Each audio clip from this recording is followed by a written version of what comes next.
And we got a full cup of coffee for our visit. It's the good stuff. Tastes good. Whew, Monday morning. An amazing weekend. It was a really, really good weekend. The blueberry muffins were delicious. My sourdough starter, she's doing great. The recipe was just a random Google recipe that I found for sourdough starter and blueberry muffins. So it had, it said I could use sour cream or Greek yogurt. I had Greek yogurt, plain Greek yogurt. So I added that in there. They were delicious. The whole family loved them. The ladies loved them. Yeah, that was a fun little adventure. I've only made one other thing with the sourdough starter. It was buttermilk biscuits. And I'm not really a biscuit connoisseur. I should have left the dough. It just said roll it out and stamp them out. So I found a cookie cutter that was a pretty little heart. I'm going to use that again. But when it said roll the when it said roll the dough out,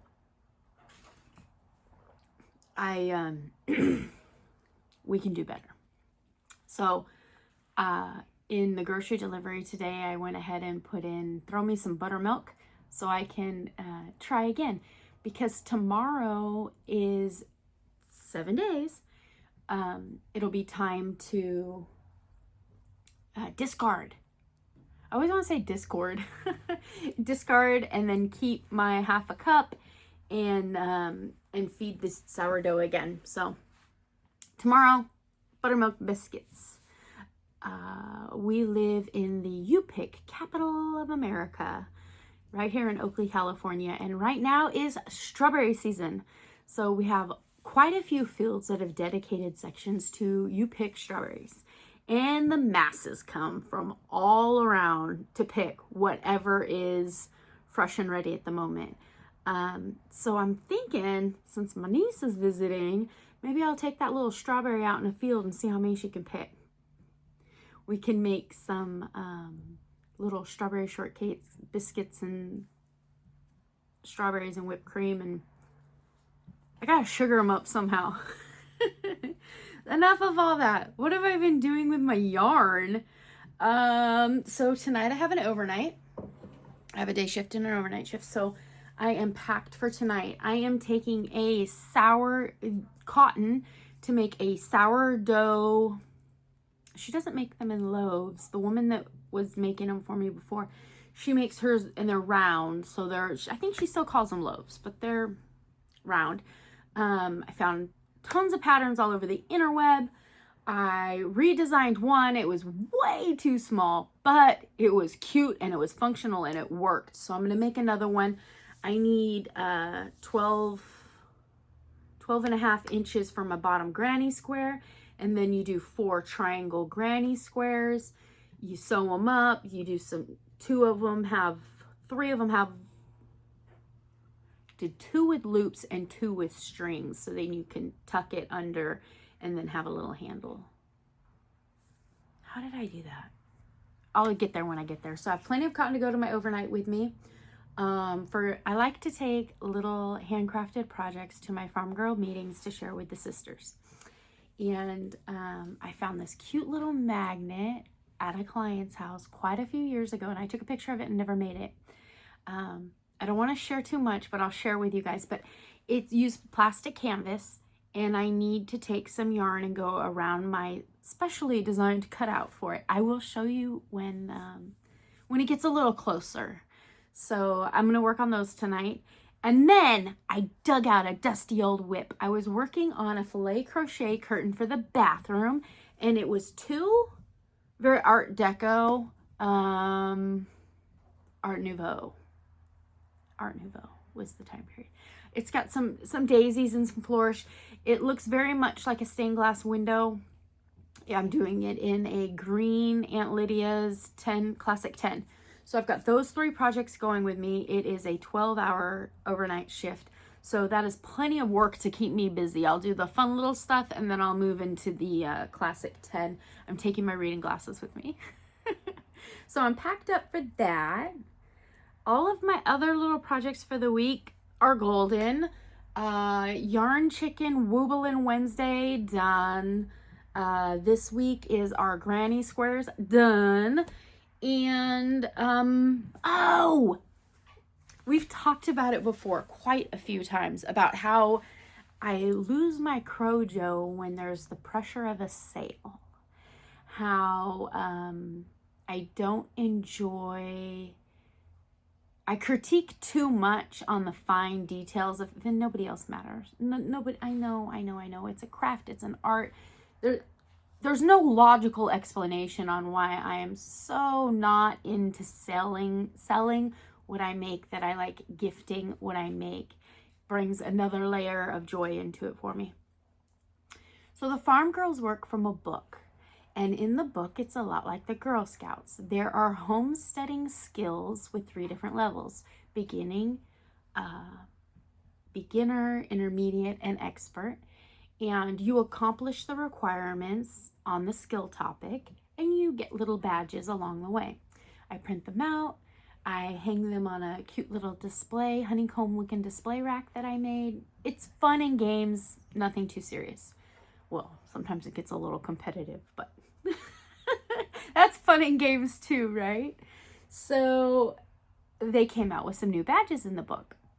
And one of them talks about farmers markets and how it's a great resource for fresh fruits and vegetables. We have a lot of them out here. And craft fairs and markets, and just a little bit more of the self-sustainability in continuing your project, let your project pay for the supplies kind of thing, and ways to market, that sort of thing.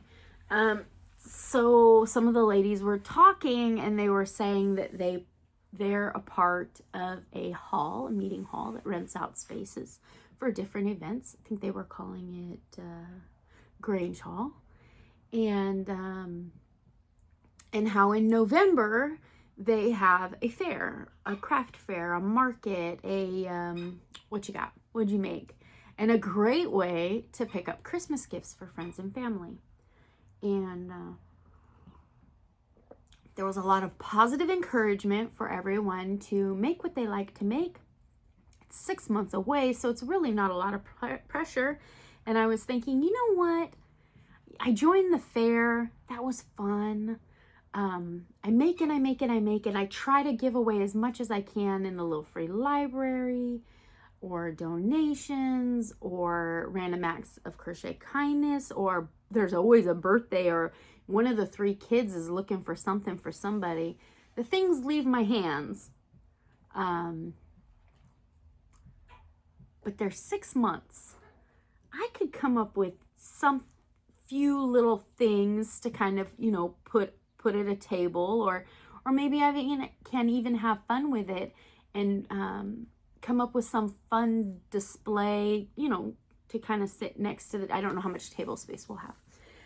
Little things. I was brainstorming, and I was thinking there was a time period where I made a lot of little cat toys. I crocheted them. They were fish and mice and cute little things. And I have these tiny little capsules. I have tiny little capsules that I was putting bells in. And I was putting catnip in the fluff and stuff, and putting it in a Ziploc bag, and then pulling from there when I stuffed them. And I sold, very affordable. That was fun. I wouldn't mind diving back into that. Have a little basket with some little cat toys in it. And my daughter, who just had a crafters fair at her high school, is still in the mode of entrepreneurship. And she says, think a little bigger, think a little bigger. And I was like, well, it's November. I'll make a hat. Make some hats. Everybody makes hats. I don't enjoy hats. What do I enjoy? What do I want to make? Not mass make, but, make some. And I remembered my Megan Lapp Crochet Monsters book. I I thoroughly enjoy these. I love looking at the pictures. I love marking the combinations. Man, these are fun. So I got my little book out yesterday, Sunday, and I marked some bodies and some arms and some legs and some antennas. So Megan Lapp wrote this book. It is a mix and match, make your own monster. No one at the market or fair will have a monster exactly like mine, right? Guaranteed. What are the odds that they randomly picked and with their Fruit Loop bookmarks? I had a box sitting near the garbage can waiting to go out to recycling, and just wanted something quick to, flip through the pages, and I like that one, and I like that one, and I like that one. This is great. I used to put Post-it notes on all the pages of the body attributes that I've already made. I don't really need those because I'm going to make them again and again, and, so I was thinking for each monster, I'll just put a little bookmark and work through the monster, one monster at a time. So I got some of the totes out from under my bed, and I found some amazing yarn that I had. I don't know where it came from, but I've had it for quite a while. And I made myself a monster to inspire me to keep the market in mind. I'm not going to hustle and pump out, I'm not a store. I'm an individual with an interest. So I did some antennas. I think this is homespun. I think it's homespun. And it's a little rough to work with, but with the right hook and the right lighting, right lighting, oh my goodness. I did great. I did really good. We did some eyes. Nola helped me pick a hot pink one so it would pop.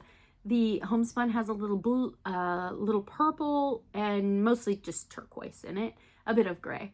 So then I did some eyebrows. There's no rules on eyebrows with monsters. So he's got like a dual brow right there. A unibrow. I did the upper bite. That's one of my favorites. I like the lower bite too because all the teeth like stick out of the mouth. And we did a tongue. So it looks like a happy little pet.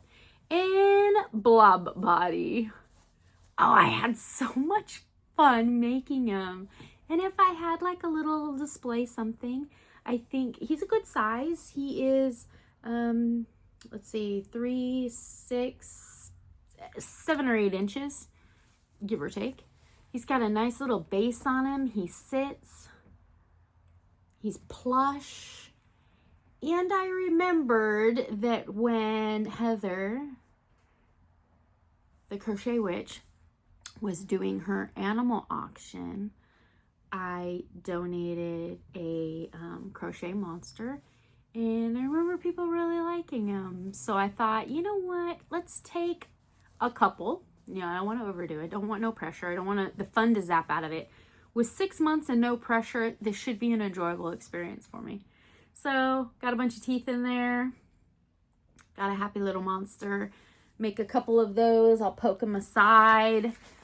This book will probably be going, so the monster took me, you know what, I don't want to get into that. I'm just going to enjoy it. And then a price point that I think will move and seems fair. Just because yarn sat around in inventory for a long time doesn't mean that it didn't cost me anything. But I don't want to get wrapped and bogged down in the parts that I don't enjoy, or I'll burn out. And this is an experience that I want to enjoy. So it took me, I don't know. I know each one will be different because there's different parts to make on them. He took, I probably sat down about 9 o'clock in the morning. See, I get up and I go do things too. So keeping track of my time isn't really a great way. It took me a day. There was other things I did. I did my responsibilities. I did some other yarning. What else did I do? Oh, I took a walk down to my mailbox to get a couple of days worth of mail that I hadn't gone down there and got. So, I took care of responsibilities and I enjoyed the process. So I will be so happy to see someone lock eyes with the monster and take the monster home. There are some other items around here that I want to put together that can go to market. Oh, I have a little piggy going to market. So that's in the future. That's something that might be happening. Happy Mail. Well, I have a good friend. I have a very good friend that I met at the California Fiber Meetup. She organized and put the whole thing together, and it was for crochet artists, whoever we can get a hands on that likes to crochet and fiber fun, knitting too, of course. And we were all going to get together. We're going to meet halfway between Northern California and Southern California in San Luis Obispo, which is a beautiful coastal college community. And Paige, over at Paige Loves Pumpkins, put it all together. And gosh, how many women showed up? Oh, we had a good handful. I want to just randomly say 6? 7? Here's a picture of us. I have a picture of us. California Fiber Meetup, all organized by Paige over at Paige Loves Pumpkins. I have a picture of Paige too. There's Paige and I. Very fun lady. She lives an adventurous lifestyle. She has a YouTube channel. Very creative, very crafty. She always thinks outside the box for alternative ways to make things work or alternative ways to make things cute. Go visit Paige. She's amazing. When we started the Spring Fling last month, hosted by Rainy, the Woolly Llama, we were told if we wanted to have fun to pick a theme that helped remind us of spring. And of course, spring, fresh vegetables, what's going on? Well, my dang chickens start laying their eggs in spring, and I'm pretty happy about it because I can stop buying them store-bought eggs and start getting breakfast from the yard again. The chickens get very active, they get very friendly, they're done molting, so they're a little prettier. And when I mentioned chickens in spring, Paige decided, yeah, that was going to be her motivation for her spring makes. And she sent me some happy mail. She sent me an text. She got a hold of me, and she said that she was into spring and the chickens, and she was excited, and she wanted to mail me something. Me? Little old me? I'd love to get some happy mail. Man, them bills have been piling up, people. We don't need those. And she sent me a very, very fun little card accompanied by my very own spring chicken. Isn't she cute? Isn't she adorable? Paige made a keychain for me. Now look at that. Now those are some nice, organized uniform stitches. And look at her little beak is the perfect color. I always struggle with safety eyes on little things because they have that post on the back and that little safety plunger on the back. And Paige's is perfect. Front view, side view, guess what? She did amazing. It's so small. She must have used embroidery thread, right? And a teeny tiny hook. Isn't she cute? I love her so much. And she's got like a little comb on the top. She's just an adorable little sassy. And she's got the brushed metal keychain on it. Which, what do I put it on? So my work badge, she's so light. She's just a little fluffy butted thing. She really is. On my work badge, we like to put like a little sticker or a little something because my senior patients often need something to redirect to or something to focus on when things aren't as pleasant or something we don't want to do. And I really, really think Paige the chicken would help me out in a lot of my current situations. So on my badge has a badge holder and my ID card in it, and I'm thinking it's so light, it won't be cumbersome at all. I'm thinking I'm gonna attach the back part of it. It's on a clip. I'm thinking the back part of it, so the little chicken dangles just a little bit below that. I don't think it'll get my way. Thank you, Paige. Thank you so very much. And I got a sweet little note. And chickens live here. I'm building a village. I am building a village. That is the sweetest little chicken hut. We have random chicken coops because there's cliques in the chickens, and some chickens get along better with the other chickens. So they have the whole length of the property, and I had 3 or 4 different chicken coops over there that I'd picked up off of Facebook Marketplace, or that we'd built, or they've come into our life somehow, and it looked like a little town. Even my Bonnie babe had her own little house, and it's now turned into the Haunted Mansion. When we lost Bonnie, no one else moved in. Bonnie didn't like other chickens. She didn't communicate with them well, and she preferred to be by herself. So she was the rich heiress on the hill with the mansion, and it's got some cobwebs now. So this spring I need to jazz it up, give it a paint job, and sell it to a new family. Property management, right? I love the little chicken house, Paige, and I love your little drawing. Absolutely adorable. Thank you so much. That was definitely the highlight of my day, and will continue to be the highlight of my day and whichever clients I can use my little chick with. Yeah, I had an amazing weekend. I was also thinking of I don't have any garments going. The last somewhat garment I made was the summer hat. I need to do some pattern searching tonight. I don't have any big projects. I like to have a big project and the little projects. And right now we're a little project heavy with just the flower squares, the little spring flings, the Wooblin' Wednesday, the socks. Oh my goodness. So I'm having a breakthrough with the socks. I got a hold of Teresa. Teresa was at the California Fiber Meetup too. Got a hold of Teresa and sent out the SOS, and she came through with her Batman beacon light and was like, come on, come on. So on Thursday, we have the day off. On Thursday, let's jump in the car and drive about an hour, not an hour and a half. Well, maybe, I don't know. We'll go see Teresa. We'll take a little drive and see Teresa. The weather looks good.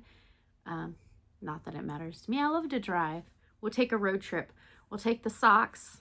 I got to redo that heel flap. We'll take the socks and all of this mess to Teresa and say, help. We need expertise advice on how to fix these socks. So I got the socks going. Got monsters watching me. Wooblin' Wednesdays. Life is good. It is. It's really good. I hope everything's going well for you. Hope you found some yarn this weekend and that the sun was shining and it warmed up a bit. And